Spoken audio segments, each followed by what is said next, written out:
Je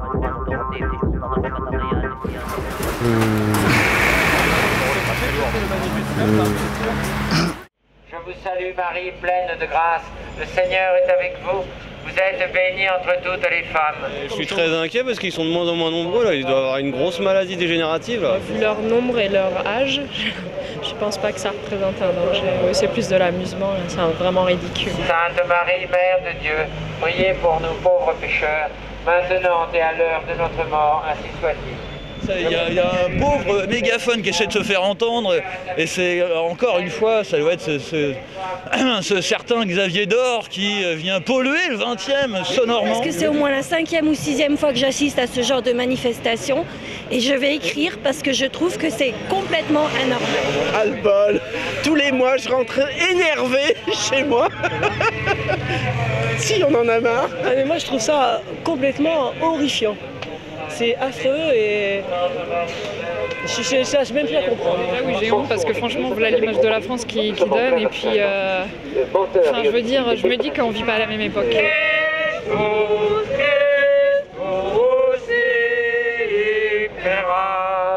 Non, moi j'aime bien la musique, mais je trouve qu'ils chantent vraiment mal. Et c'est juste le problème, c'est tout. Qui vous dit que c'est pas des prières? Les policiers. Ah, c'est quoi? Non, c'est pas des prières, ils parlent de Dieu, de Jésus, de Marie. donc c'est autorisé. C'est autorisé de dire Sainte Marie pleine de grâce. Ah d'accord. Je me demande si ce serait autorisé aussi s'ils disaient Allah Akbar ou des choses comme ça. Oui, on a viré les musulmans de la rue pour que nos chers catholiques extrémistes prennent place sous haute protection policière. Il y a plein d'officiers de police judiciaire qui pourraient constater que, bah oui, ce sont bien des prières, je crois. Pleine de grâce, tout ça, machin.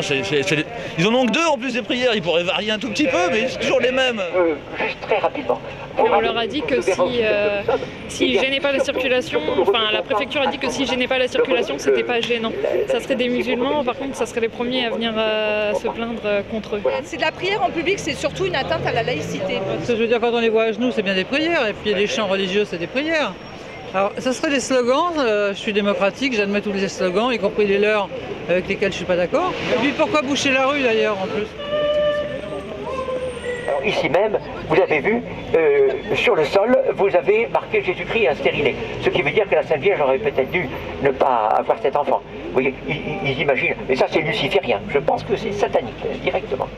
Ils attaquent la religion, donc c'est ce que faisait Satan après tout. Je pense que si vous êtes pour l'avortement, eh bien vous auriez dû faire un procès à votre mère. Voilà. On a de l'argent pour rembourser de l'avortement, mais on n'a pas d'argent pour rembourser les médicaments. Alors moi, c'est bien se mettre à côté du peuple. On marche complètement sur la tête dans ce pays. On peut tuer les enfants, on peut marier les homosexuels. Pour eux, il n'y a pas de problème. La liberté, je dirais, c'est la liberté devenue folle, devenue satanique. Satan vous a voyez, entouré et attiré vers lui, tout ça. Non, mais moi, si j'ai envie d'avorter, j'avorte. Et si j'ai envie d'avoir des enfants, j'ai des enfants. Ça, t'as un beau truc là. Et ça, ils aimeraient beaucoup. Hein. Ah ouais. C'était la raison même de Lucifer, vous savez bien. Il était à des plus hauts des anges, mais il avait tout, évidemment. Il voyait Dieu jouir de sa présence. Mais qu'est-ce que vous voulez, ils comprennent pas alors. Dieu n'a pas la puissance. Ils sont encore au Moyen-Âge. Oui à l'IVG! Oui à l'IVG! Oui à l'IVG! Oui à l'IVG! Oui à l'IVG! Apparemment, la démocratie pour certains, mais pas trop pour tout le monde quand même, parce que c'est précieux la démocratie, il ne faut pas trop la gaspiller. Que la police laisse prier des gens dans la rue légalement et que nous on n'a même pas le droit juste de défendre des idées. On est en 2013 et c'est inadmissible. Ce qui m'énerve, c'est qu'avec mes impôts, on est en train de payer des forces de police pour bloquer un trottoir. Que les policiers me demandent de faire le tour pour aller par là parce qu'il y a cette bande de gens qui profèrent leurs propos insultants pour plein de gens, je trouve ça scandaleux. Ouais. Ceci étant dit, les homosexuels sont aussi, bien sûr, comme nos opposants, des êtres humains comme nous. Nous les respectons tous, bien entendu. Mais là, je les rappelle à l'ordre, en quelque sorte, que c'est une histoire insensée, évidemment. C'est une première chose. Faites attention aux propos. Je fais attention aux propos, bien sûr. Nous ne sommes pas contre les êtres humains, encore une fois. Nous respectons parfaitement nous sommes tous pécheurs. Hein. Bon, on respecte tout le monde. Quand vous dites l'homosexualité, c'est le... Ah, mais l'homosexualité, c'est l'horreur. C'est l'horreur. Je dirais, l'avortement, c'est l'horreur. L'homosexualité, c'est l'horreur. Le Seigneur est avec vous. Vous êtes bénie entre toutes les femmes. Et Jésus, le fruit de vos entrailles, est béni. C'est important notre manifestation. Bah oui, on vous embête. Hein. C'est pas de l'intégrisme, on est intégral. L'intégrité, c'est l'honnêteté. L'intégrité, c'est l'honnêteté. C'est toi qui me payes mes factures, connasse. Il y a mon truc, c'était mère de Dieu. Mère de Dieu. Mère de Dieu. C'est pas blasphème. Oh non, c'est une fière. IVG, j'y vais. À gauche pour la manifestation, s'il vous plaît. Portofine, au vaccin, portofine. C'est un scandale, déni de démocratie. Toute la France est contre ce projet. Pour l'instant, moi j'arrive, mais j'ai l'impression qu'il y a du monde. Nous sommes avenue Foch là, pour l'instant. D'une part, une nouvelle manifestation contre le mariage entre personnes du même sexe et surtout, c'est élargi à la critique de la politique gouvernementale. Je suis venue avec le moyen, parce qu'il y en a d'autres qui manifestent, mes grands manifestent de leur côté avec les copains, pour nous dire qu'on s'oppose à cette loi, qu'on veut préserver notre avenir et l'avenir de la famille. Voilà. Avoir plein de monde comme ça? Oui. Vraiment? Un peu moins, mais quand même. On m'a dit quand même qu'il y en aurait beaucoup. Un tsunami, hein.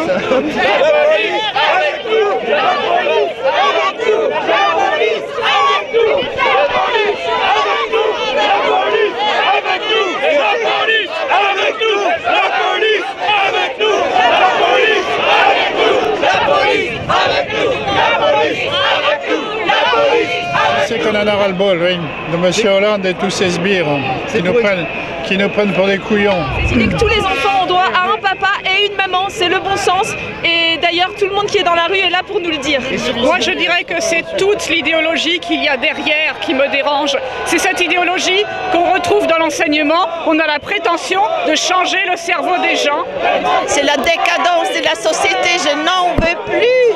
Il nous reste à dire qu'on n'est pas d'accord et que François Hollande peut reculer. On aimerait que les médias soient avec nous. Ils y sont, il y en a.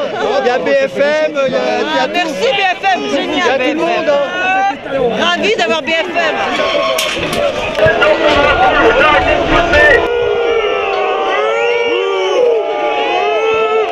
peuple soit là dans la rue pour crier son indignation à une loi anormale.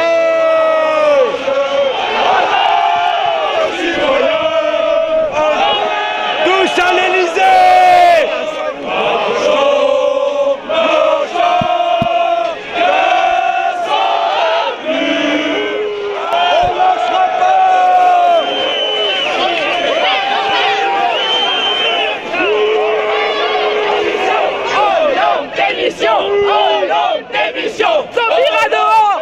Des gaz lacrymogènes sur des poussettes.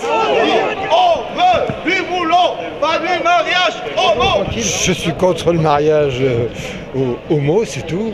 La France bobo, peut-être parisienne et intellectuelle, est peut-être pour, mais je pense que la France profonde est contre. Allez donc voir les paysans vendéens ou bretons, s'ils sont pour, vous verrez ce qu'ils vous répondront. Je suis vraiment écœuré de voir le gouvernement, le mépris qu'il a pour la population. Monsieur Hollande a très peur. Mais à mon avis, il signe sa fin bientôt là. La France c'est nous. On est chez nous. Ah tiens, je te connais toi. TV Bocal. TV Bocal. Merci. Y a pas pire.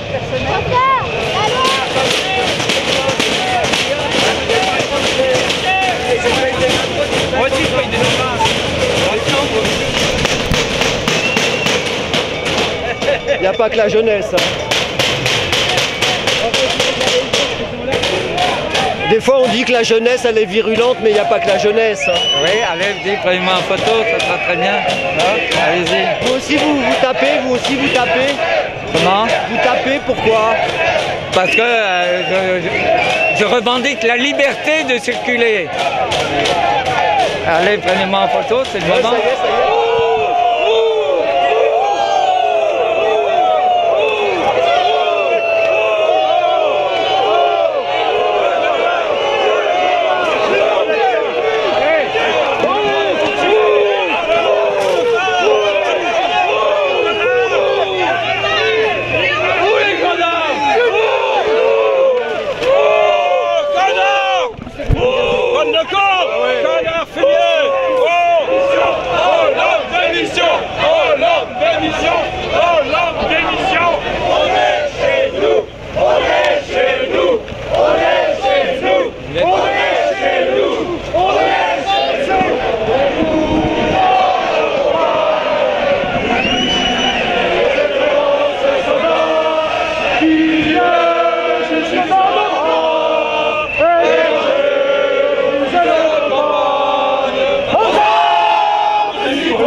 chaud,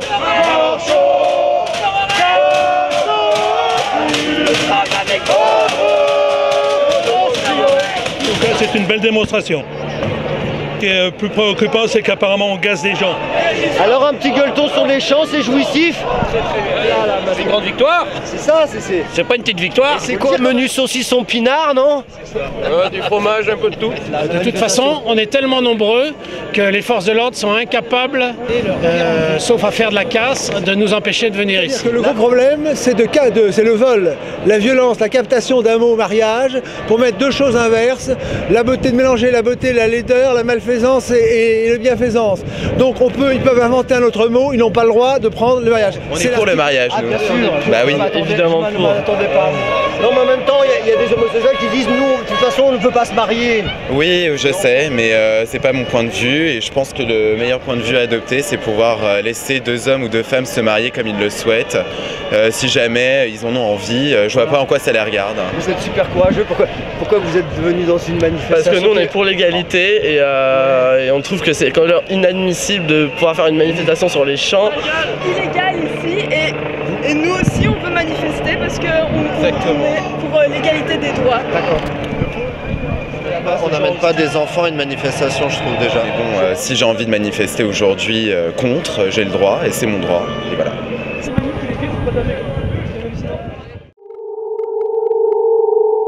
Je suis Sylvie, médium, je fais de la voyance sur Marseille, je suis médium depuis 5 générations. C'est un don de naissance. Je ne vois pas dire récent. Toute petite, je me préparais pour aller à l'école toute seule. Les parents ont pensé que j'étais fan de l'école. C'était pas ça, c'est que tout simplement j'avais peur de tout ce que je voyais la nuit et donc... Ça vient d'où alors? Mon père. C'est lui qui vous a transmis ça? C'est pas lui, c'est ma grand-mère, mon arrière-grand-père, mon grand-père du côté paternel. Il y a beaucoup de gens, on vous dit c'est un don reçu du grand-père, de la grand-mère, tout ça. Je vais vous dire concrètement, fumisterie.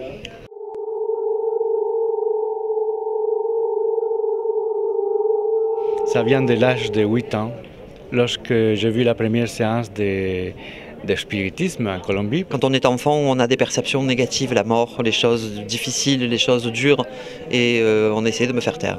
Le développement de la voyance est appelé et est possible pour tout le monde. Si vous allez dans les bleds au bord de la mer, etc., vous vous apercevrez qu'il y a beaucoup de pêcheurs qui ont des dons de voyance. C'est quoi ton support, je vais dire, parce qu'on le demande à tout le monde? Mon support, il n'y a pas de support. Toi, il n'y a pas de support. Donc ne dites rien, c'est bien marqué, il vous dira tout. Ce sont des cartes avec des symboles que moi j'interprète à ma façon. Je pratique sans support, mais les gens sont rassurés quand ils voient un support, des 15, quelque chose.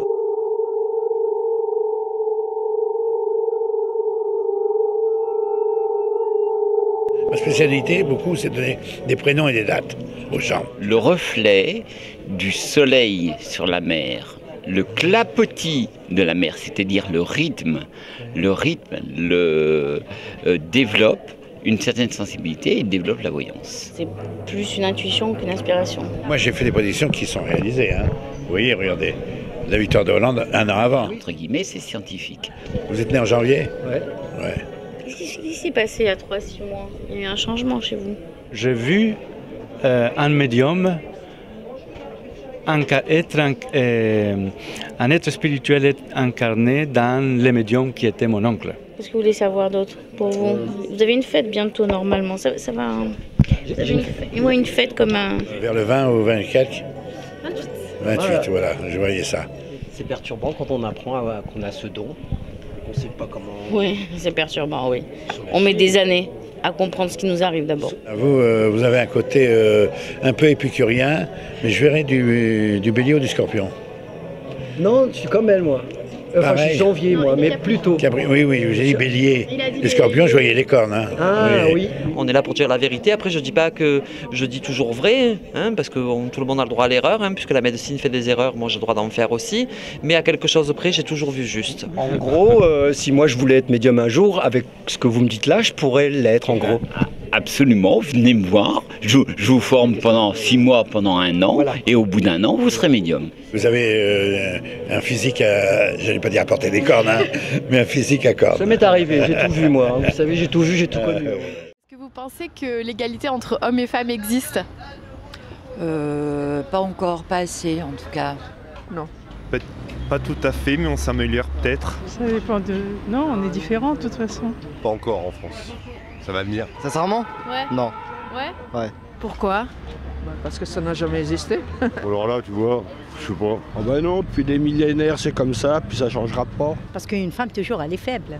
Elle peut pas prendre quelque chose de lourd, mettons. Elle peut pas. Une femme c'est une femme.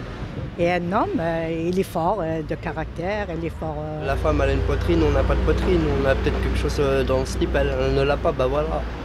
S'il n'y a pas de comparaison à rien voir, on est tous égaux. Mais bon, après, les gens, avant qu'ils comprennent ça, c'est dur. C'est la mentalité des hommes qui peut. Ben, c'est comme ça, c'est eux qui dominent, alors partout. C'est un fait. Il n'y a qu'à regarder dans la vie professionnelle. Regardez un peu les salaires, enfin le plafond de verre, tout ça en fait. Qui est-ce qui commande dans les gouvernements aussi? C'est l'homme, c'est pas la femme. Hein. Ils ont toujours mené le monde. Qu'est-ce que vous nous faites chier avec vos conneries là? C'est des idées à la con ça. À l'heure d'aujourd'hui, on a quand même vachement de directeurs qui sont masculins et pas féminins, donc il faudrait un peu révolter tout ça quoi. Après c'est normal, hein, le machisme ça va pas changer du jour au lendemain, hein. Des choses évoluent doucement et il faut que ça continue à évoluer. Hein. Comment vous vous battez vous au quotidien pour l'égalité homme-femme? Déjà en m'assumant complètement. Comme moi j'y travaille, moi je respecte ma femme, elle a le même droit que moi, elle a tout ce qu'elle veut. Très bonne question, très bonne question. Je leur offre des verres. Des verres. Je lui donne mon pognon, je lui donne la plupart de mes mycoses, mon temps et mon amour que je partage avec mon chien. Ça se fait petit à petit, il n'y a pas un seul grand geste qui va tout accomplir d'un seul coup, quoi. Il y a du travail, oui. Oui, mais ça c'est aussi à la femme de s'assumer et de dire je fais pas tout, les tâches sont partagées, faut bien choisir son partenaire. Vous faites le ménage, vous faites la cuisine? Ça m'arrive d'aider ma femme, bien sûr, quand je peux. Et vous êtes dans les tâches ménagères aussi ou Ouais, plutôt, ouais.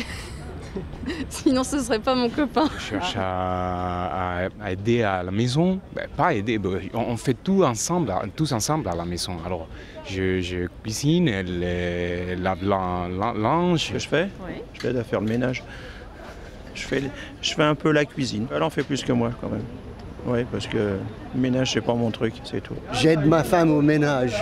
Je fais, par exemple, le marché, je fais la cuisine. Les couches et tout ce qui s'ensuit, hein, la vaisselle. Là, je fais mes courses déjà, donc c'est déjà ça. I let my wife drive the boat.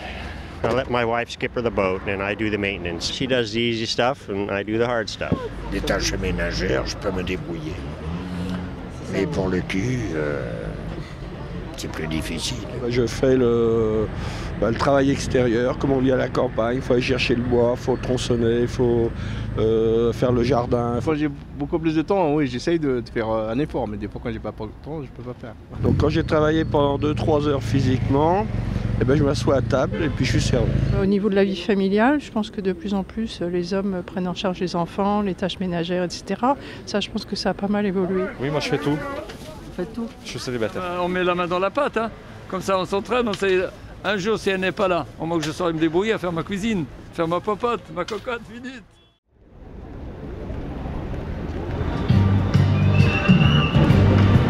Le pouvoir d'achat là, il est en danger. Hein. Vous pouvez nous dire pourquoi vous êtes là aujourd'hui? Pour mettre un terme à la dégradation des conditions de vie des retraités. On est là parce qu'on a besoin d'une augmentation et qu'ils vont geler nos retraites. Sachant que le minimum de pauvreté est à 954 €, donc il y a 5 millions de retraités au niveau du seuil de pauvreté. C'est honteux, mais c'est honteux. On met les gens dehors à l'appel, ou on les met en retraite de force. Bon, faut que ça s'arrête. Parce qu'ils commencent à se foutre un peu trop de notre gueule. Là. Moi, par exemple, j'ai plus de bagnole. Ça, c'est clair. Parce que je peux plus payer mon assurance, je peux plus payer l'essence, enfin tout, etc.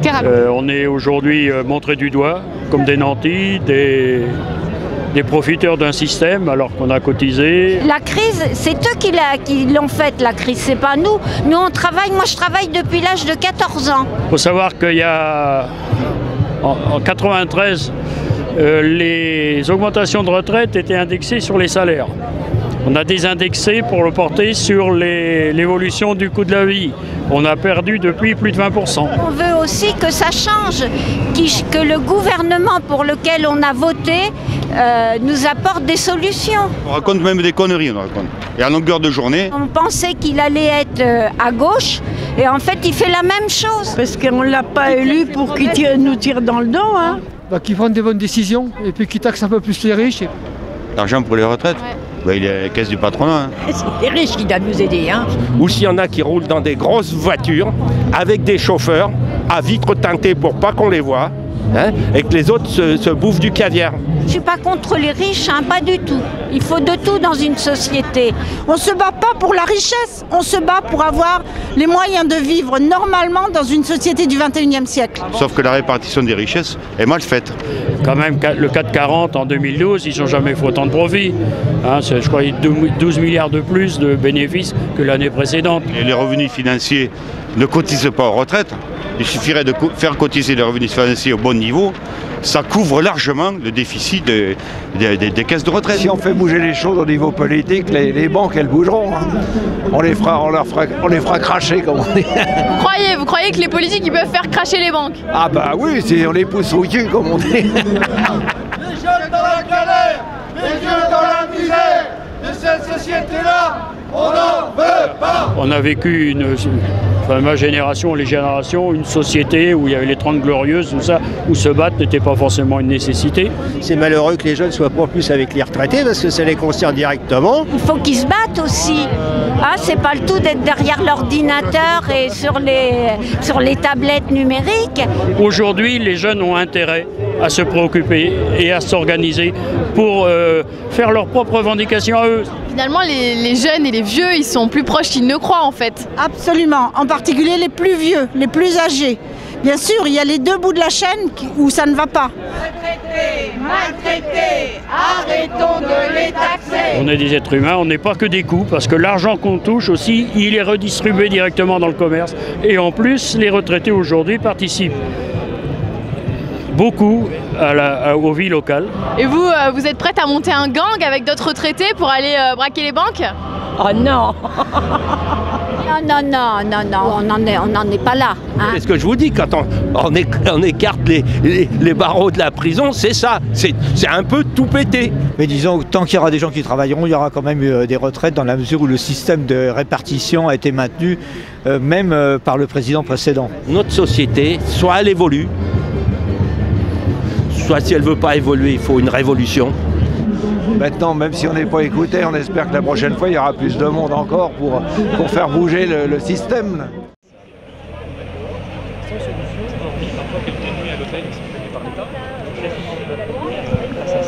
On est au métro Blanche et on est tous déguisés avec nos sacs de couchage. On va chercher un lieu où dormir. C'est une action du collectif Jeudi Noir en fait pour dénoncer les expulsions locatives qui vont reprendre à partir du 1er avril. La trêve hivernale arrive enfin. Elle a été repoussée de 2 semaines mais ça change rien au problème. Moi j'ai ramené le duvet, c'est pour dormir dedans. Comme vous le voyez, il fait toujours aussi froid 2 semaines plus tard. Il fait froid, ouais. Il fait froid. C'est un drame pour tout le monde, hein, pour les expulsés. C'est un drame aussi pour les services sociaux parce qu'après il faut qu'ils relogent des gens qui étaient déjà logés, donc c'est complètement absurde. C'est inadmissible qu'on soit obligé de vivre chez ses parents. C'est inadmissible qu'on soit obligé de vivre avec quelqu'un avec qui on ne veut plus vivre. Moi j'ai des parents qui gagnent pas leur vie et donc c'est absolument impossible de faire un dossier pour louer un appartement. Et donc je sous-loue une chambre. Enfermez-moi, je suis totalement délinquante. Ouais. Mais c'était terrible, hein, c'est vrai. Est-ce que tu t'es pas trompé de jour parce que c'est vendredi aujourd'hui? Oui, et donc Jeudi Noir, c'était hier. Ah, bon, ça va. Justement, les préoccupations sociales sont plus importantes pour nous que les formes, sinon on serait venus peut-être hier. Deux qui partent en avant, on les suit de 10 mètres, et dès qu'ils ont sonné et que c'est ouvert, on court. Ok? Ouais. Je dirais une action des Femen, tellement il y a des journalistes. On va pas occuper l'appart topless par exemple, ou toute nue par exemple? Bah pourquoi pas, s'il faut occuper un appartement, on occupe n'importe lequel, hein, on y va.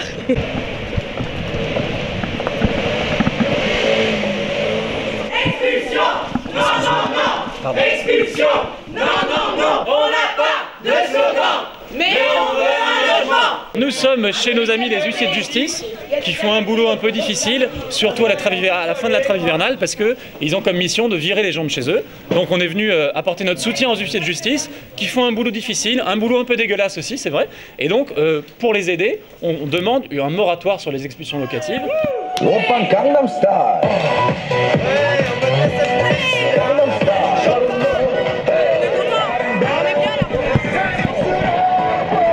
C'est pas mal comme petit squat, non? Ah bah c'est bien, oui, c'est bien chauffé en tout cas. On est bien, c'est spacieux, c'est lumineux. J'espère qu'ils vont pas nous sortir quand même, ils n'auront pas cette cruauté. Il est ici! Monsieur le propriétaire, expulsez-moi! Expulsez-moi ou je vous expulse! Vous êtes Il est très sympa, le monsieur a l'air sympa. Oui, il a l'air sympathique. Vous comprenez ces jeunes Vous comprenez le message? Bah oui, bien sûr. Comment on fait quand on est l'huissier? On n'est pas forcément apprécié des gens. Si, on explique quand même, on explique les situations, voilà.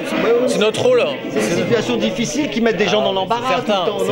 C'est certain. Mais on est là pour essayer d'apaiser les situations, trouver des solutions, voilà. Vous faites pour vous faire aimer, vous donnez des appartements, des grands appartements aux jeunes filles par exemple qui sont là? C'est pas l'objet. Elles sont charmantes, mais c'est pas l'objet. Ma chambre fait à peu près le 10e de ça, voire le 20e. Je suis pas sûr qu'ils vont tout louer quand même. Ouais, bah là les huissiers, je crois qu'ils sous-louent pas trop les huissiers. Faut pas croire que nous, on surfe sur la crise économique. Ça, c'est une vraie fausse idée, quoi. Nous, on applique la décision, on doit essayer de trouver des solutions, mais on n'a pas l'obligation de reloger la personne dans un endroit. Il y a quand même un truc obligatoire, c'est le droit au logement opposable. Et quand des gens font des demandes de logement qui sont déclarées prioritaires, l'État est obligé de les reloger. Bon, alors souvent il ne le fait pas, et l'État est condamné. Et ben voilà, bon. Il paye des amendes. Oui, mais il se les paye à lui-même. Il s'en fout. Bah oui, puisqu'il se les paye à lui-même. Vous n'allez pas dans les détails, s'il vous plaît. Ah, ils sont partis. Moi, j'ai rien fait. Non, c'est pas gentil. Il faut être correct jusqu'au bout. Moi, si j'ai chez vous, j'investis votre domicile, vous n'êtes pas forcément être content. Ah bah, c'est pourtant ce que vous faites. Voilà. C'est pour vous montrer la sensation que ça fait de rentrer chez les autres et de les virer alors qu'ils sont installés là, qu'ils vivent là. Notre métier, c'est de le faire avec le plus d'humanité possible. Et avec, dans le cadre du mandat qui nous a été confié. On est au milieu entre le marteau et l'enclume en quelque sorte. On applique les décisions des tribunaux, nous. Quand je vois des gens qui sont en difficulté, des enfants, vous savez, moi j'ai des enfants, donc ça me plairait pas de voir mes enfants dans la rue, hein, vous comprenez? Si aujourd'hui il y a des expulsions locatives, ça veut dire qu'on a des personnes qui ne peuvent pas payer leur loyer. Si on a des personnes qui ne peuvent pas payer leur loyer, c'est parce que les loyers ne sont pas encadrés, qui sont beaucoup trop élevés. Il y a eu un décret là, pris par Duflot le 1er août 2012 qui encadre un peu mieux, mais c'est pas suffisant parce qu'en plus ça encadre la hausse. Et donc, nous ce qu'on demande c'est la baisse des loyers.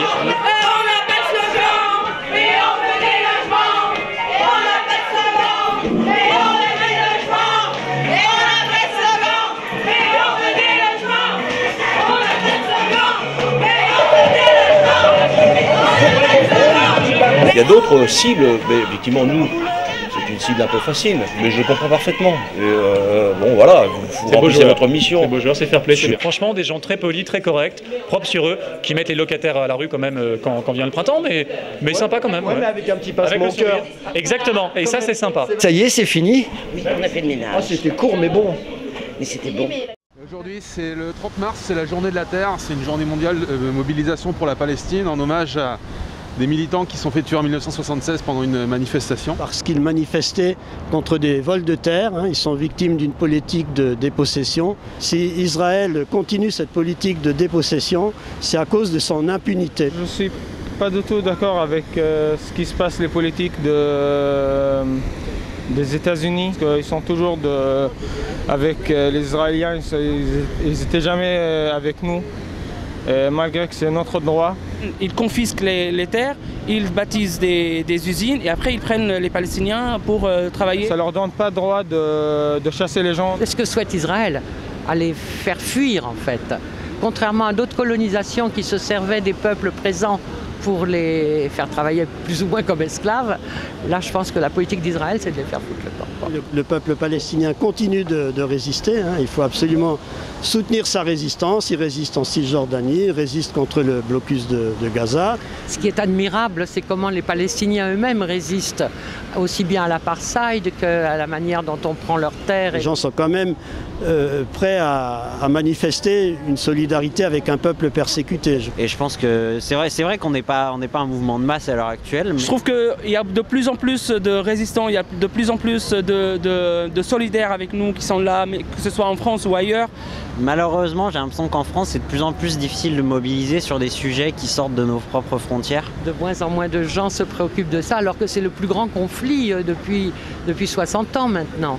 Ou alors que les gens s'en détournent en se disant de toute façon, c'est des Juifs et des Arabes qui s'entretuent, donc qu'est-ce qu'on peut y faire? Il y en a même qui se diront peut-être même tant mieux, je dirais. Il faut de la paix, il faut la justice, il faut. Donc oui, j'y crois. Pour moi, la paix elle existe dans un seul cas, quand la justice sera établie. Les politiques d'Abbas, le président palestinien, ça fait super longtemps qu'il essaie de faire des politiques de paix alors que ça marche pas et ça marche jamais. À mon avis, ça ne marchera jamais. Et moi, j'ai la certitude que la situation actuelle pourra pas se perpétuer éternellement. Et juste, il faut que moi et tous les autres Palestiniens reviennent chez eux. Moi au Nazareth, l'autre à Yafa et les autres amis à Haïfa, etc. etc. C'est exactement le même traitement que les nazis. Les nazis, ils ont fait avec les Juifs et maintenant les Israéliens ils font avec le peuple palestinien. Dans quel type de société on veut vivre? Est-ce qu'on veut vivre dans une société où il y a des gens qui sont supérieurs, les blancs soi-disant civilisés, et puis de l'autre côté des gens considérés comme inférieurs? C'est clairement pas un conflit religieux, mais c'est un conflit politique. C'est un conflit où très simplement il faut se positionner pour ou contre la justice, pour ou contre l'égalité. L'Algérie, elle a été colonisée pendant plus que 100 ans et elle a quand même... il y a eu plus qu'1 million de martyrs algériens et après elle a eu sa libération, donc c'est pas trop tard.